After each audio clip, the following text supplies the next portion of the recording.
with Strength Camp TV. I'm your host, Elliott Hulse. Today I want to talk to you guys about the different parameters that you use for the different modalities that we use for strength training.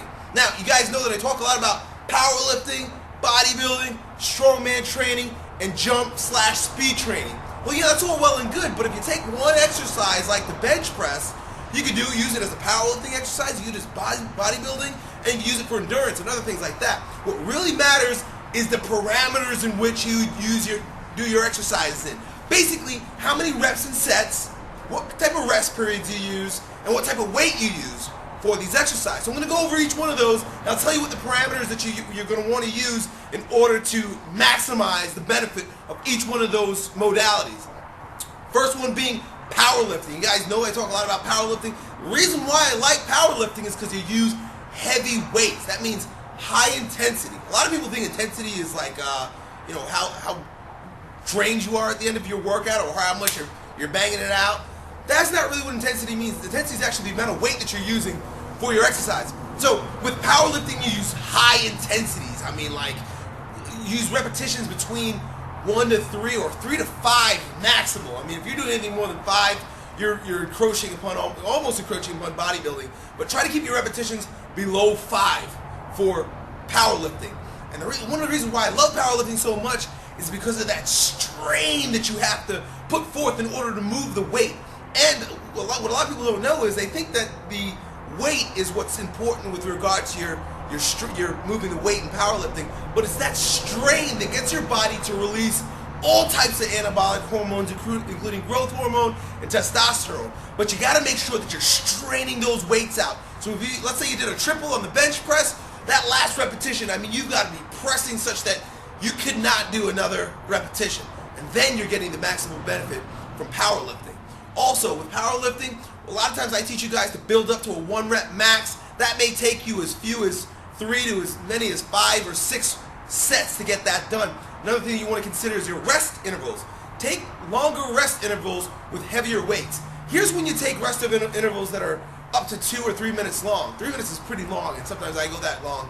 But when you're using heavy weights and when you're doing exercises that have high neurological demand. And some of the ways that you can get that high neurological demand is by using heavy weights and also by doing really demanding exercises that are complex, like jumping and things of that nature, or where you've combined exercises. Anyway, move on to powerlifting, bodybuilding. Next one, bodybuilding. You want to use lighter weights, lower intensity basically. You want to be able to go between 6 and 12, as many as 12, but I don't like to go much further than that with regard to your intensity and repetitions. You notice that I don't use percentages. I just say basically how many reps you're going to do and choose an intensity to make you capable of achieving that. So between 6 and 12 repetitions. If you choose a weight that you can't do as many as 6 repetitions, it's too heavy. If you can do more than 12, it's too light.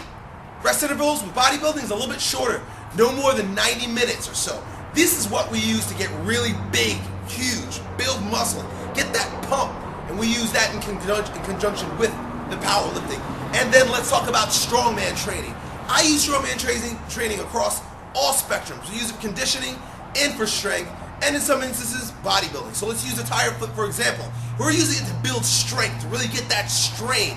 You guys have seen me flip as much as 1,000 pounds in a tire at my friend Tom Mitchell's house. That's really considered not powerlifting, but it'll elicit the same response, the same hormonal response. And then sometimes we'll use a smaller tire here. You've seen guys use our 400-pound tire and flip it for repetitions of 10 or even 20 reps. That's considered conditioning, maybe even bodybuilding to some degree. But there's been some talk on, hey, if you haven't gotten on our Facebook group yet, Gridiron Strongman, sign up for Facebook and get on there. But we've had some great conversations, one with regard to tire flipping, and just to answer some of the questions that have been asked, I like to use heavier tires. I know some of you guys mentioned something like 200-pound tires. Quite honestly, folks, 200-pound tires is a joke, and I've got a lot of 12-year-old kids and old women that can do that. So we use tires here up to 700 pounds, and even that's not that heavy, but some of our college athletes use that. Now, let's move on to the next thing, and that would be jump training. Jump training is another one where there are a few different ways to use it, but jump training and sprinting, explosive plyometric type work, you're going to want to take longer rest periods, especially if you're doing like max effort box jumps or max effort long jumps and things of that nature. Take longer rest periods. You don't need a ton of repetitions to get this done. A lot of coaches get this screwed up. They think that speed training is synonymous with conditioning, and it's not unless that's your purpose.